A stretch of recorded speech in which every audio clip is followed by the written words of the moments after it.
इधर ईरान ने आरोप लगाया कि उसके देश में हिजाब के खिलाफ हुए आंदोलन की साजिश अमेरिका और इजराइल समेत 20 देशों ने मिलकर रची थी। वहां हिजाब के खिलाफ आवाज उठाने वाली एक महिला प्रदर्शनकारी महसा अमीनी की मौत के बाद ईरान के कई हिस्सों में आंदोलन शुरू हो गया था, जिसमें कई प्रदर्शनकारियों की मौत हो गई थी। ईरान के मीडिया को दिए एक इंटरव्यू में वहां के खुफिया विभाग के एक अधिकारी ने आरोप लगाया कि हिजाब आंदोलन की साजिश अमेरिका और इजराइल समेत 20 देशों ने मिलकर रची थी।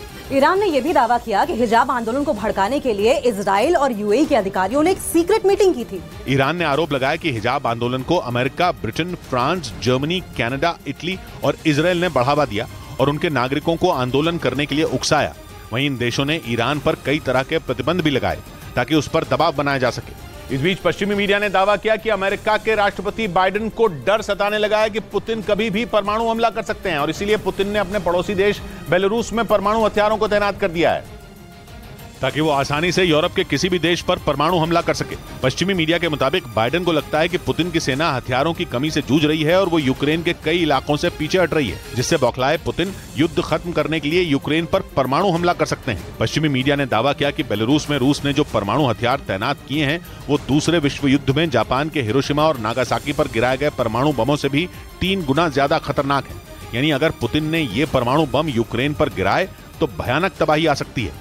उधर नेटो को समंदर में गैस पाइपलाइनों पर रूस के हमलों का डर सताने लगा, इसलिए नेटो ने अब पाइपलाइनों की सुरक्षा के लिए एक नई टीम बनाने का फैसला किया, क्योंकि पुतिन के वफादारों में शामिल दिमित्री मेदवेदेव दुश्मन देशों की समंदर के अंदर बिछी इंटरनेट केबलों को तबाह करने की धमकी दे चुके हैं। और इसीलिए नेटो ने भी अपनी तैयारी तेज कर दी, क्योंकि अगर रूस ने सच में समंदर के अंदर गैस पाइपलाइनों और इंटरनेट केबलों पर हमले कर दिए तो इसकी कीमत पूरे यूरोप को चुकानी पड़ सकती है। नेटो के एक अधिकारी के मुताबिक रूस पश्चिमी यूरोप में समंदर के नीचे बिछाई गई पाइपलाइनों और केबलों की निगरानी के लिए जासूसी जहाज का इस्तेमाल कर रहा है। यही वजह है कि नेटो भी समंदर में रूस से निपटने की तैयारी में जुट गया। रूसी हमले के बढ़ते खतरे को देखते हुए नेटो ने समंदर में पाइपलाइनों की सुरक्षा बढ़ाने के लिए नई टीम बनाने का फैसला किया ताकि रूस किसी भी सूरत में अपने मकसद में कामयाब न हो पाए।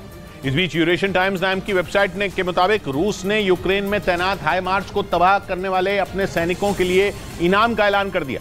दावा किया गया कि यूक्रेन को पश्चिमी देशों से मिले ये घातक हथियार जंग में रूस को भारी नुकसान पहुंचा रहे हैं और इसीलिए रूस ने उनके खात्मे के लिए इनाम की घोषणा कर दी, जिसके तहत एक हाइमार्स को तबाह करने पर करीब 3,50,000 रूबल यानी भारतीय रुपयों में 3,40,000 से ज्यादा रुपए दिए जाएंगे। इसी बीच रूस के रक्षा मंत्रालय ने एक वीडियो जारी कर रॉकेट लॉन्चर की मदद से यूक्रेन में तैनात एक हाइमार्स को ढेर करने का दावा किया, लेकिन यूक्रेन के रक्षा मंत्रालय ने रूस के दावे को खारिज करते हुए बताया कि रूस के सैनिक अब तक एक भी हाइमार्स को अपना निशाना नहीं बना पाए। इधर दिल्ली पुलिस ने तिहाड़ जेल में बंद गैंगस्टर मंजीत महाल की हत्या की प्लानिंग के आरोप में लॉरेंस बिश्नोई के करीबी कपिल सांगवान उर्फ नंदू के 2 गुर्गों को पंजाब के मोहाली से गिरफ्तार कर लिया। पकड़े गए बदमाशों के नाम रोहित शर्मा उर्फ अन्ना और सुशांत राणा उर्फ संजू बताए गए और पुलिस सूत्रों के मुताबिक दोनों लंदन में बैठे कपिल सांगवान के इशारे पर गैंगस्टर मंजीत महाल को मारने का प्लान बना रहे थे।